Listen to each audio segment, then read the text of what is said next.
मैं अपने बच्चों को यही बात कह सकता हूँ, हुजूर पाक सल्लल्लाहु ताला अलैहि वसल्लम के नाम पर अगर डराया जा रहा है, डरने की जरूरत नहीं। हाँ, शर्म और खौफ उसे होना चाहिए जो रेप के केस में अंदर जा रहा हो। शर्म और आर उसे हो जो चोरी के केस में अंदर जा रहा हो। अगर जराइम पेशा आदमी है, उसे जेल जाना पड़ रहा है तो सर झुकाकर जाए, लेकिन इन जालिमों के सामने ये बात खुलकर कहना, अगर नाम मुस्तफा की बात आए, दोनों हाथ भी हाजिर है, पैर भी, इतना ही नहीं गर्दन भी हाजिर है मेरे नबी के नाम। ताजु शरिया के दादा इमाम अहले सुन्नत फाजिल बरेलवी कहते थे, ए जवानों, ये मत कहना कि ये जिंदगी हमारी है, ये मत कहना ये मेरी लाइफ है, मुझे एंजॉय करने दो, मैं जैसा चाहूंगा वैसा जीऊंगा, ये मत कहना। बल्कि बरेली के इमाम ने हमें यह सिखाया, यूं कहना, दहन में जुबान तुम्हारे लिए, या रसूल अल्लाह, बदन में है जहां तुम्हारे लिए, हम आए यहाँ तुम्हारे लिए, उठे भी वहां तुम्हारे लिए, हमारी जिंदगी रसूल के लिए है, अमानत है मुस्तफा करीम के लिए। इसीलिए मैं कहता हूं, अब फख्र से जियोगे, फख्र से जियोगे, डर डर करके नहीं। आपके इस जलसे में आने के वक्त पटना से हम निकले थे, असर का वक्त हुआ, एक छोटा सा गांव, मस्जिद नजर आई तो वहां चले गए।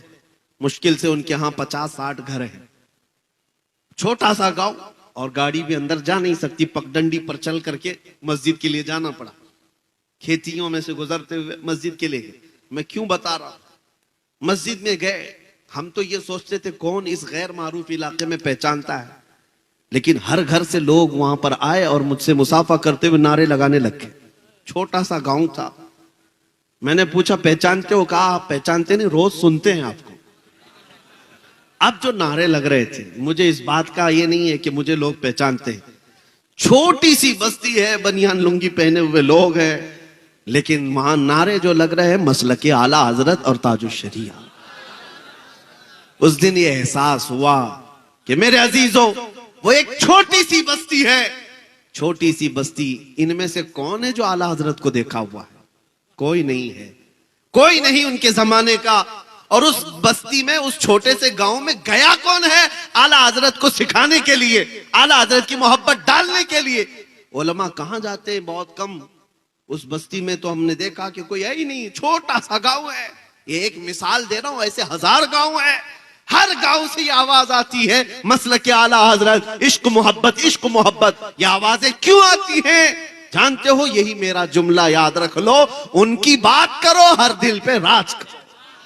आला हजरत अपने घर का कसीदा नहीं पढ़ते थे, अपने बाप दादाओं की तारीफ नहीं करते, जिंदगी में जब कलम उठाया है, मेरे मुस्तफा की शान बयान की है। करो मदह अहले दुवल रजा, पड़े इस बला में मेरी बला, मैं गदा हूं अपने करीम का, मेरा दीन पारे ना नहीं। उस आला हजरत ने जब कलम उठाया था, बारगाह मुस्तफा में यूं कहा था, सरवर कहूं कि मालिक व मौला कहूं तुझे, बागे खलील का गुले ज़ैबा कहूं तुझे, तेरे तो वस ऐबे तनाही से है बरी, हैरा हूं मेरे शाह मैं, क्या क्या कहूं तुझे। अहमद रजा ने जब हुजूर पाक की शान में इतनी बातें अर्ज की, तो हकीकत बात यह है, अल्लाह करीम फिर तारीफ करने वालों के न नाम को मरने देता है, न कलाम को मरने देता है। आज उनका नाम भी जिंदा है और कलाम भी जिंदा है। 100 साल हो गए, मजमू में आज भी आला हजरत को पढ़ा जाता है कि नहीं पढ़ा जाता?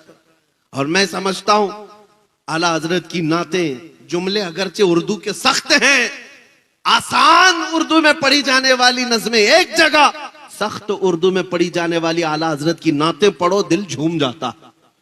अवाम भी अवाम है, ये भी आला हजरत की नातों में वजद करती है। क्यों?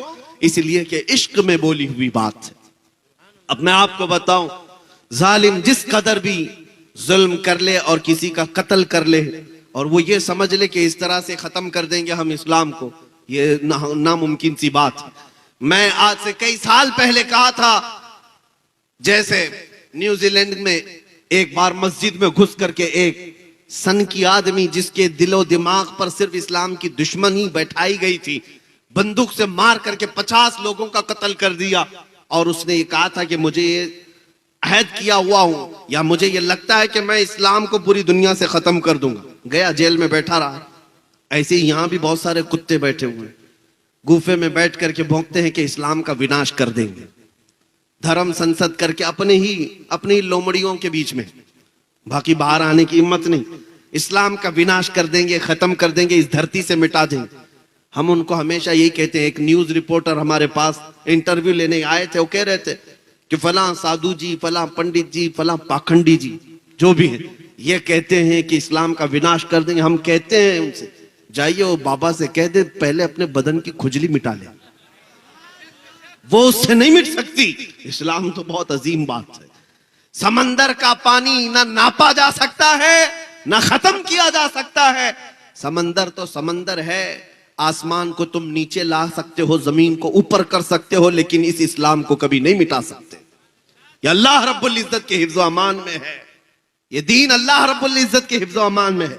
अब मैं आपसे यही कह रहा हूं, जो दीन तुम्हारा महफूज है, जो तुम्हारा कुरान महफूज है, बस बात इतनी है कि तुम पूरे मुसलमान बन जाओ, तुम हुजूर पाक सल्लल्लाहु तआला अलैहि वसल्लम के वफादार बन जाओ। हर घड़ी तुम्हारे साथ निस्बत मुस्तफा होना चाहिए, हर घड़ी तुम्हारे साथ अजमत मुस्तफा का पासो लिहाज होना चाहिए। इसलिए मेरे अजीजों, जब तक तुम्हारे अंदर ये इनकलाब नहीं आए, एक मिसाल देकर के मैं आपको बताता हूं। आज दुनिया तुम्हें शराब पीते हुए देखकर ये नहीं कहती अब्दुल्ला का बेटा शराब पी रहा है। तुमको ताश के पत्ते खेलते हुए देख करके नहीं कहती अहमद का बेटा ताश के पत्ते खेल रहा था। ये तो बातें हो गई। दुनिया ये कहती है मोहम्मद अरबी का गुलाम शराब पी रहा है, मोहम्मद अरबी का गुलाम ताश के पत्ते खेलता है। दुनिया यही कहती है मुसलमान चोरी कर रहे हैं, मुसलमान धोखा दे रहे हैं। इस लफ्ज का एहतराम और पास और लिहाज तुम्हें कितना जरूरी है। तुम्हारे अखलाक सबसे बुलंद होने चाहिए।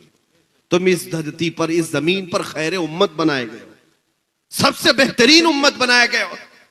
तुम अगर दिन भर गाने सुनते हुए नाचते हुए गुजारोगे तो तुम्हारे दिलों में निफाक ही तो पैदा होगा।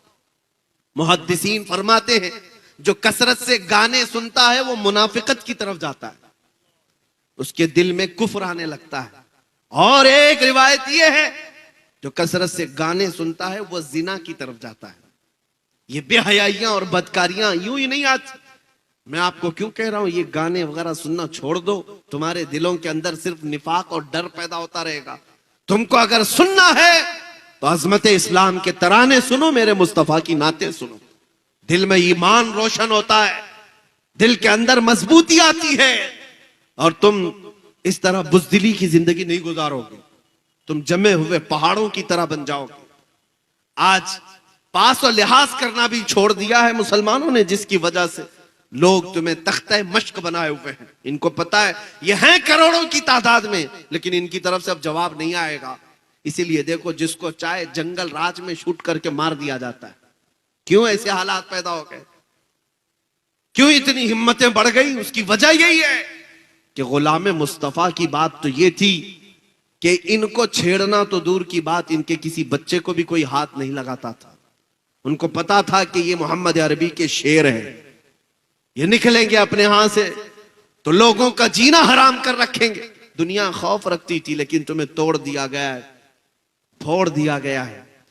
चाहे जितने भी हालात बुरे हों, लेकिन मैं एक बात आपके सामने फिर से कह रहा हूं, तुम्हारे साथ सब कुछ हो गया हो, जुल्म हो गया हो, सब कुछ खो गया हो, सब कुछ छिन गया हो, लेकिन सीने में मोहब्बत मुस्तफा का सौदा कभी मत करना। ये एक दौलत अपने साथ रखो।